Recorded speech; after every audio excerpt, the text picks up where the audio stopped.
माहित पडलेला आहे की काँग्रेसचं असं काही महाराष्ट्रामध्ये सत्य नाही, तर आपण का असं एक लाईन घेऊन, एक हार्डकोर लाईन घेऊन आपण भारतीय जनता पार्टीला जॉईन करू। या कॅबिनेट मध्ये राष्ट्रवादी काँग्रेसचे जयंत पाटील साहेब सुद्धा होते। कॅबिनेट मध्ये महाराष्ट्र मराठवाडाचे राजेश टोपे असू द्या, धनंजय मुंडे साहेब असू द्या, ते अमित देशमुख असू द्या, कॅबिनेट जेव्हा होते तर एक मंत्री गेला तर असा अर्थ नाही आहे की दोन ऍब्सेंट राहिले तर त्यांना आपण सोडू। ते कॅबिनेटचं डिसिजन होतं तर ते पार्टीच्या आधारावर डिसिजन होतं। प्रेझेंटी ऍब्सेंटी हे महत्त्वाचं नसतं। समजा जयंत पाटील आहे तर त्या जयंत पाटीलनी एनसीपी ला रिप्रेझेंट केलेले आहे आणि डिसिजन कधी झाला, 30 जूनला झाला। आणि शरद पवार साहेबांना इतका महत्त्वाचा मुद्दा असून सुद्धा इतके दिवस का लागले औरंगाबादला येऊन हे स्पष्टीकरण देण्यासाठी? कारण त्यांना माहित होती की हे जे निर्णय घेण्यात आलेला आहे ते लोकांना परवडलेला नाही, लोकांना चांगलं वाटलेलं नाही। आणि मी आपल्याला एक गोष्ट प्रामाणिकपणे स्पष्टपणे सांगतो की कृपा करून हे जे निर्णय घेण्यात आलेला आहे औरंगाबाद वर्सेस संभाजीनगरचा, याला हिंदू आणि मुस्लिमच्या दृष्टिकोनातून तुम्ही बघू नका। याला जातीचा काहीही याच्यामध्ये रोल नाही आहे। काही लोक, काही राजनैतिक पार्टी असा चित्र निर्माण करण्याचा प्रयत्न करत आहे की फक्त मुसलमान याचा विरोध करत आहे। औरंगजेब कशा राजा होता, खरं होता, खोटा होता, त्यांनी काय केलं काय नाही केलं ते 400 वर्षापूर्वीची गोष्ट आहे। या वेळी जेव्हा मुख्यमंत्री औरंगाबादला आले होते तर त्यांनी मराठवाडा सांस्कृतिक मंडळ मध्ये काय घोषणा केली होती की मी औरंगाबादचा विकास करणार। असं काय त्यांनी केलेलं आहे की जाता जाता जेव्हा आपली कुर्सी हिलू लागली तर त्यांनी सांगितलं की नाही आता कमीत कमी आपल्याला संभाजी महाराज तरी प्रोटेक्ट करतील आपल्या। आम्हाला हे सांगायचे आहे की औरंगाबादकर म्हणून अनेक लोकांनी पर्सनल मध्ये मेसेजेस टाकलेले आहेत, सोशल मीडिया मध्ये आम्हाला कॉन्टॅक्ट करून सांगितलेले आहे। आणि सर्व जाती धर्माचे लोक आहेत, ते जे 2% लोक आहेत ज्यांना काही काम नाही आहे, सर्वांमध्ये जाती टाकायची आणि तुम्ही हे विरोध करता, तुम्ही औरंगजेबची औलाद आहे, आम्ही त्यांना अशा प्रकारच्या लोकांना मी काही जास्त महत्त्व देत नाही। औरंगाबाद शहराची एक ऐतिहासिक परंपरा आहे। एक विश्वभरात औरंगाबादचं नाव विश्व जगात प्रसिद्ध आहे। युनेस्कोच्या साइटवर औरंगाबाद आहे आणि ते औरंगाबादला जेव्हा आपण चेंज करणार असेल संभाजीनगर आणि त्याच्यातून काय साध्य करणार त्याला आताही आम्हाला हे समजू शकलं नाही। पण खरी गोष्ट हे आहे की जेव्हा हे नाव चेंज करते कोणत्याही शहराचा कमीत कमी, आणि हे शरद पवार साहेबांनी आणि सरकारमध्ये बसलेल्या लोकांनी हे स्पष्ट करून सांगावं लोकांना। माझ्या माहितीप्रमाणे दिल्लीच्या एका सेक्रेटरीनी हे सांगितलेलं आहे, मी त्याच्यावर रिसर्च केलेला आहे बिझनेस स्टँडर्ड मध्ये आणि अनेक असे मॅगझिन्स होते। जेव्हा उत्तर प्रदेश मध्ये हे प्रकरण सुरू झालं की आपल्याला शहराचे नाव बदलायचं आहे, जेव्हापासून भारतीय जनता पार्टी सत्तेमध्ये आलेली आहे, एक शहराचे नाव बदलण्यासाठी सरकारवर 1000 कोटीपेक्षा जास्तचा बोजा पडतो, 1000 कोटीचा। काही बिझनेस स्टँडर्डनी सांगितलं की 500 कोटी रुपये इज द मिनिमम। अनेक असे सेक्रेटरी लेवलचे लोकांचं असं म्हणणं आहे की 1000 कोटी रुपयेपेक्षा जास्त लागतं आंतरराष्ट्रीय स्तरावर। हे पैसा कुणाचा आहे? हे आमचाच पैसा आहे। आणि फक्त गव्हर्नमेंट लेवलवर जे चेंजेस करावं लागतं, मी याच्या बाबतीत बोलतो फक्त हे 1000 कोटी रुपये।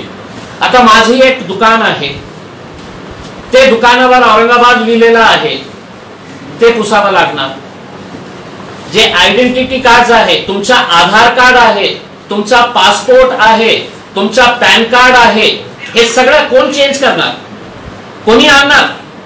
उद्धव साहेब आणणार, शरद पवार साहेब आणणार, अशोक चव्हाण तुम्हाला पैसे देणार का तुमच्या जागेत ते रांगेमध्ये उभे राहणार आहे की लाव रे बाबा तुम्ही आम्ही केलेलं आहे, तुमचे सगळे जुने जे आधार कार्ड आहे, पॅन कार्ड आहे, तुमचे पासपोर्ट आहे आम्हाला द्या। मी शरद पवार साहेब लाईन मध्ये उभे असतील, अशोक चव्हाण उभे असतील, उद्धव ठाकरे उभे असतील लाईन मध्ये, हे त्रास कुणाला सहन करावा लागेल? हे सामान्य लोकांना। आणि फक्त हेच नाही तुमच्या एज्युकेशनल क्वालिफिकेशनची जी डिग्री आहे त्या डिग्री ही सुद्धा तुम्हाला त्याच्यामध्येही चेंज करावा लागणार आहे.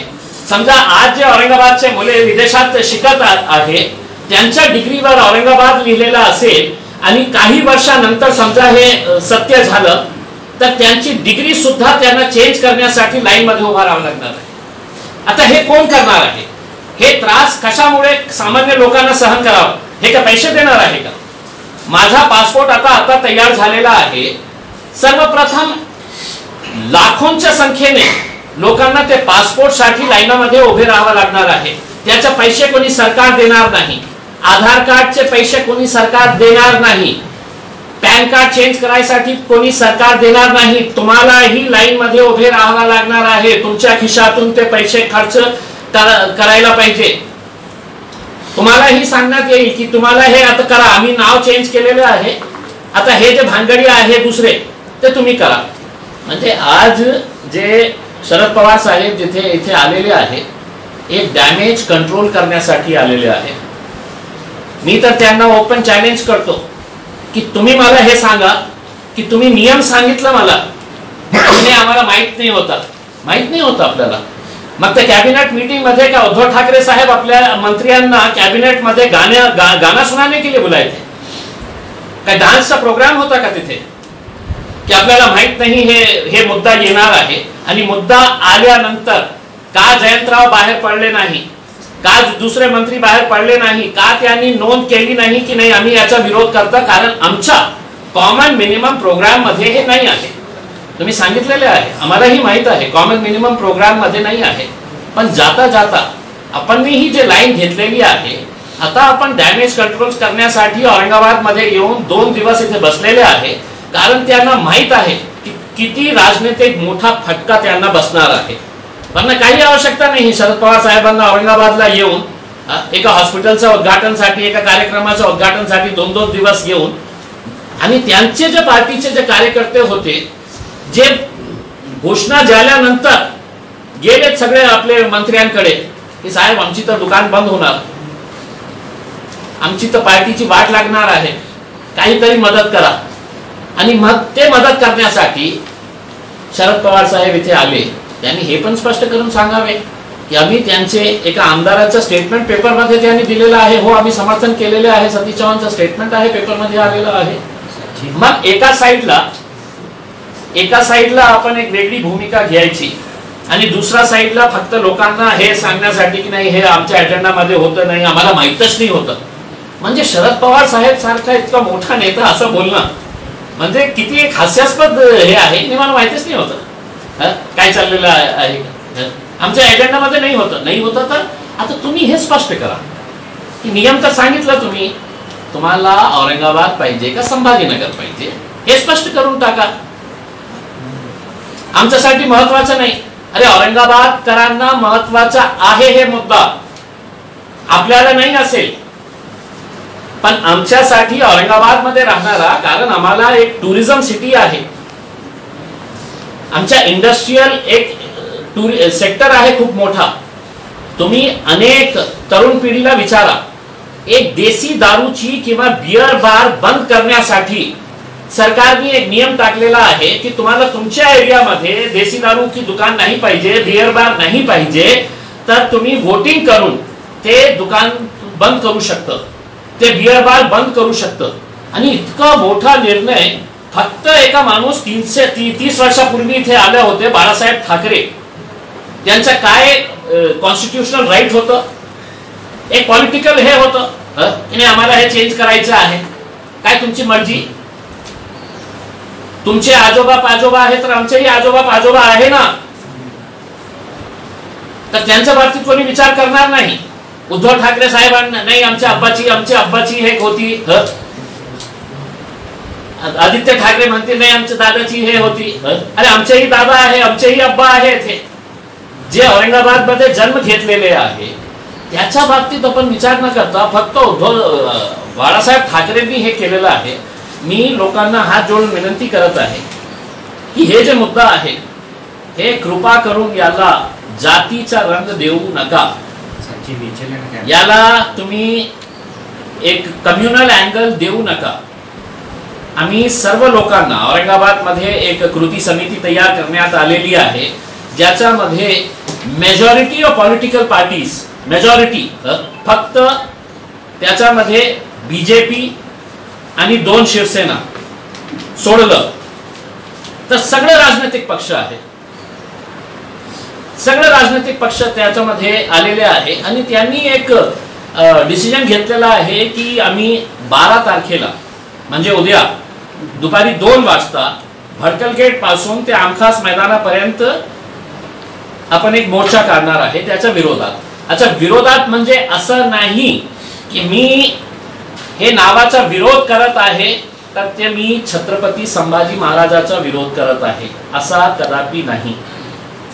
छत्रपती संभाजी महाराज, छत्रपती शिवाजी महाराज हे नालायक लोकांनी फक्त आपल्या राजनैतिक स्वार्थासाठी हे महापुरुषांच्या नावाचा उपयोग केलेला आहे. सर्व राजनैतिक पक्षांना ठणकावून सांगतो मी, इतकंच प्रेम होतं तर 2014ला देवेंद्र फडणवीस का नाही केलं आपण ने? उद्धव ठाकरे आपण का नाही केलं? होती ना, फक्त आपल्याला सत्ता पाहिजे, आपल्याला ते मुद्दा जिवंत ठेवायचं होतं. आणि आता काय झालेलं आहे की आपली लास्ट कॅबिनेट मीटिंग, कोणी दुसरा शय घेऊ नये, दुसरा शय घेला तर मला नुकसान होतील, तर आपण निर्णय घेतला. मग दुसऱ्या दिवशी देवेंद्र फडणवीस साहेब आणि नवीन मुख्यमंत्री साहेब आले, एकनाथ शिंदे साहेब, नाही ते चुकीचं होतं, आता आम्ही दुरुस्तीचा एक हे करू. म्हणजे त्याच्यामध्ये संभाजी महाराजांचा प्रेम आदर काही नाही, फक्त आपल्याला ते क्रेडिट कसं घेता येईल की हे नियम. आणि तुम्ही कोण? म्हणजे मी औरंगाबादकर लोकांची भावना काय आहे, त्यांना काय पाहिजे, जोपर्यंत तुम्ही त्यांना विश्वासात घेत नाही, करा ना, एक मतदान करायला तयार आहे का? चला, मी शरद पवार साहेबांना विनंती करतो की साहेब, आपल्या देशामध्ये, राज्यामध्ये डेमोक्रेसी असेल, लोकतंत्र असेल तर लोकांना काय पाहिजे? 30 वर्षापूर्वी आलेले बाळासाहेब ठाकरेंच्या मर्जीप्रमाणे नाही, औरंगाबाद मध्ये राहणारे औरंगाबादची जनतेला काय पाहिजे याच्यासाठी एक मतदान करून घ्या, करता येईल. कोणाला पाहिजे कोणाला नाही पाहिजे गुप्त मतदान करा, तुम्हाला कळेल की किती लोक. आज इंडस्ट्रीज असोसिएशनचे अनेक लोकांनी हे सांगितलेले आहे, साहेब आम्ही इतकं मोठ्या प्रमाणात गाजाबाजा करून आम्ही आंतरराष्ट्रीय स्तरावर डेस्टिनेशन औरंगाबाद याच्यासाठी प्रयत्न करत आहे. आता ते नाव काढून, आता जेव्हा आम्ही नवीन शहराचं नाव त्याच्यावर ऍड करणार तर लोकांच्या लक्षामध्ये घेण्यासाठी अनेक वर्ष लागतील की हे कोणतं शहर आहे म्हणून. मला हे आहे की उद्याचा जे मोर्चा आहे त्या मोर्चामध्ये औरंगाबादकरांनी पूर्ण ताकदीने, पाऊस येऊ द्या, बारिश आए, आंधी आए, तूफान आए, कल 2 बजे आमखास मैदान के ऊपर हम जमा होंगे. पहले शुरुआत इस मोर्चे की भड़कल गेट से डॉक्टर बाबा साहब अंबेडकर, जिसने ये संविधान बनाया है इस देश के लिए, उनके पुतले को हम हार पहनाकर आमखास मैदान तक आएंगे. और जो कृति समिति के जितने भी लोग हैं, हर राजनीतिक पक्ष का उसके अंदर प्रतिनिधित्व करने वाले लोग हैं, वो लोग का एक डेलीगेशन जाके डिविजनल कमिश्नर को मेमोरेंडम देगा. हम सरकार से अनुरोध करते हैं कि अगर वो इलीगल लिया गया है, ये सरकार कम से कम इस मुद्दे के ऊपर गंभीरता से विचार करे. और अगर करना ही अगर आपको तय कर लिए है तो एक बार लोगों के मन में क्या है इसके लिए वोटिंग करवा ले, ओपन तरीके से सीक्रेट बैलेट करवा ले, आपको समझ में आ जाएगा.